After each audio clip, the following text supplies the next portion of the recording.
Hi everyone, good afternoon. Pag-uusapan natin ngayon ang strengthened senior high school curriculum which will be implemented for the school year 2026-2027. So we will know some features of this and what are the tracks, no? The reduction of core subjects, the doorway option, the time allotment per subject, the duration of the work immersion, and also with some of the important provision of this memorandum. What is a cluster? We'll answer that one. What is a tier 1? What is tier 2? What will be the class size? No? The teacher complement, who will be the teachers, no, for this particular electives, and what are the electives under each cluster. And we will also present proposed program of study, and I have also here a sample class program based on DepEd Memorandum number 48 series 2025. Okay, so first um, feature of the strengthened senior high school curriculum is the reduction of tracks from 4 tracks to 2. Okay, as you can see here, from previously, no, we have the academic tracks, no, the ABM, the STEM, the HUMS, and the GAS. We also have the technical vocational livelihood track, or the TVL, and the sports and arts and design. For this current strengthened senior high school curriculum, we will only be having two, no, the academic and the technical professional track. Okay, second important feature of this strengthened senior high school curriculum is the reduction of core subjects, academic and tech pro electives. So from 15, pag-uusapan natin yung core subject. I have a separate video on this. What are the subjects under this? So from 15 core subjects down to 5. Okay. So, 5 na lang yung core subjects na dapat i-take ng lahat ng mga estudyante regardless of track. So, kahit tech pro siya or academic, he or she have to enroll in these 5 core subjects. Okay? And replacing strands with clusters of electives. So, wala nang strand, only the cluster. So, soon in the following slide, we will discuss what's the difference between a strand and a cluster. Okay, so for academic cluster,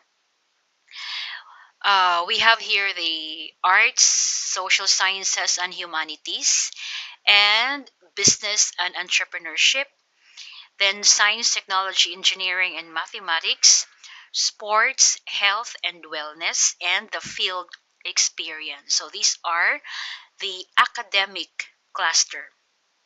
For the technical professional tech pro electives, so here is the list, no, of electives under tech pro: the aesthetic, wellness and human care, agri-fishery, business and food innovation, artisanry and creative enterprise, automotive and small engine technologies, construction and building technologies, creative arts and design technologies, hospitality and tourism, industrial technologies, ICT support and computer programming technologies, and maritime support.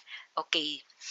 And for the fourth feature of the strengthened senior high school curriculum is the introduction of a doorway option, wherein learners can take two elective subjects from the other tracks. So as you can see here, may source tayo dito, ha, doon natin kinuha tong image na to, no, sa source natin, the shaping paper of this senior high school curriculum, strengthened curriculum, no. So as you can see here, for the science, technology, engineering, and mathematics, hindi lang um, lahat ng mga subjects under this yung pwedeng kunin ng isang estudyante, no? He may have to get some other electives from the other clusters according to his or her area of interest. Kaya tinatawag itong doorway option. Okay? Hindi lang nakalimit. Unlike dun sa strand na yung mga list of subject are predefined, fixed. So kung ABM siya, lahat ng subject sa ABM, yun lang dapat ang i-enroll niya. No? But here, in the doorway option, an ABM student can get an electives from the other cluster or even from the other track, the Tech Pro track. Okay? Next is the revised time allotment per subject. So for the core subject, hindi na ito per kunin sa isang semester lang. So the core subject should be um, kailangan kunin no ng mga estudyante in the entire year. Okay, so for the core subjects, we have 160 hours offered in 1 year or 2 semesters. And for the academic electives, that's 80 hours offered in 1 semester. But for the grade 11 Tech Pro electives, that's 320 hours in 1 year sa Tech Pro. Okay? And for the grade 12 Tech Pro electives, also 320 hours in 1 semester. So mas mahaba yung time na igugugol ng isang Tech Pro student sa isang electives. Okay? Alright, so for the extension of work immersion hours, so usually we render 80, no? Usually 80 lang, no?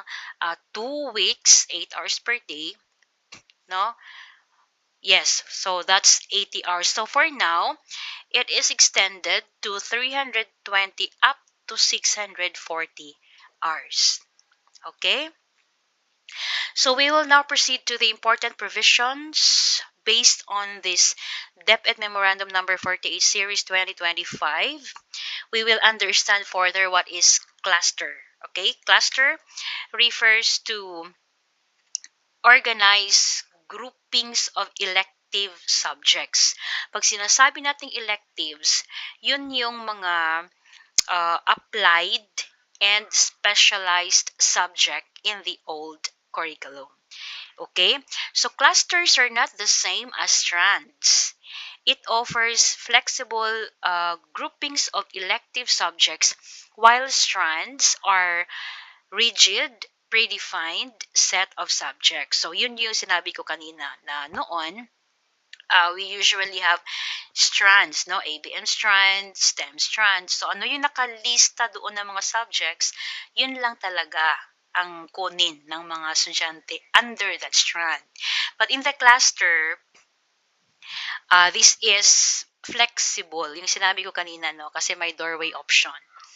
Okay, so for the tier 1, bakit dinidiscuss natin tong tier 1 tsaka tier 2 kasi on the following slide, we will present there the academic cluster and its tier 1 and tier 2. Okay, for tier 1, these are the electives similar to those offered in the current senior high school curriculum. Yun yung mga applied subject natin, mga specialized subject.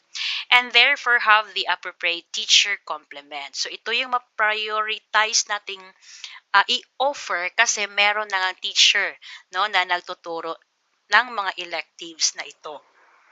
So schools shall prioritize the offering of Tier 1 academic electives. So for the Tier 2, schools with identified areas of specialization may offer Tier 2 academic electives which are tailored to specific fields such as business, sports, arts, and sciences when there is available teacher to teach and also with availability of resources. Okay, so another provision, so class size standards. maximum of 40 learners for general classes. And for the classes in laboratory and workshop electives, it should be 25 students per class.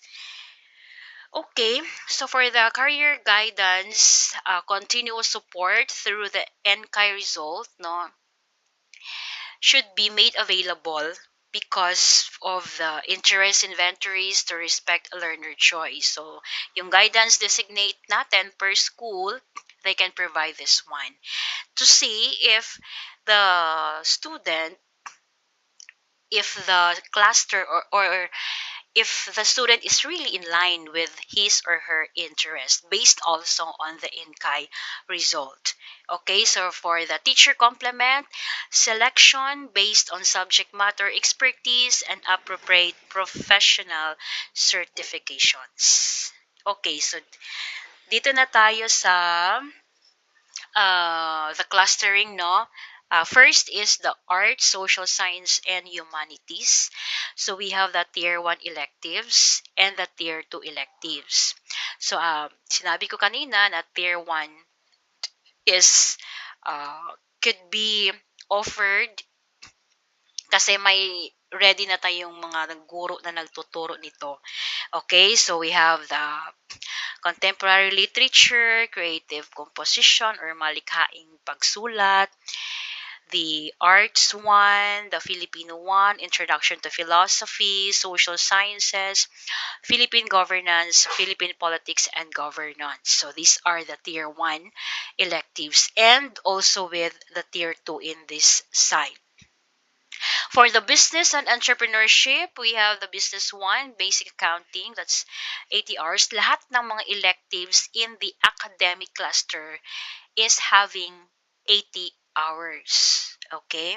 Introduction to organization and management, dito na may currently ino-offer na yan, no?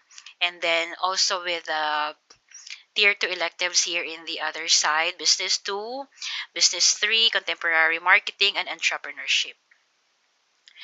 Okay, for the science, technology, engineering, and mathematics, we have this finite mathematics 1 or 2, the science electives, biology 1 and 2, chemistry 1 and 2, earth and space, and then physics 1 and 2, and there is no tier 2 electives. For the sports, health, and wellness, tier 1, there is human movement, basic anatomy in sports and exercise, and also the tier 2 here, human movement, physical education 1 and 2, sports activity management, sports coaching, sports officiating. Okay, we have now the program of study and class schedule, the number of subjects for grade 11. Okay, if a student is enrolled in academic track, so he or she must take 5 core subjects, yung na-mention kanina, plus 4 academic electives, 2 electives in the first semester, and 2 electives in the second semester. So total for grade 11 is 9 subjects. For the technical professional or the tech pro student, 5 core subjects at saka 1 tech pro elective. So this tech pro elective is taken for 1 year in grade 11 to complete the nominal 320 hours requirement. So yun yung pagkaiba, no? Ang electives sa academic track is 4, no? Dalawa sa first semester, dalawa sa second semester. Sa Tech Pro, isa lang, 1 Tech Pro elective for the entire year. So for the entire year, no, for the Tech Pro student is just 6 subject. So here is the proposed class program, again, disclaimer, this we have a source here below. Don't ko ito kinuha, no? For the regular shift, no, we have here time for Monday, Tuesday, Wednesday, Thursday, Friday. May mga guide na dyan, no? But it can also be revised according to the need for every school. So this is just a propose lang siya. Okay, so as you can see here, for the morning shift, lahat dito core subjects. So this is applicable to academic and tech pro student.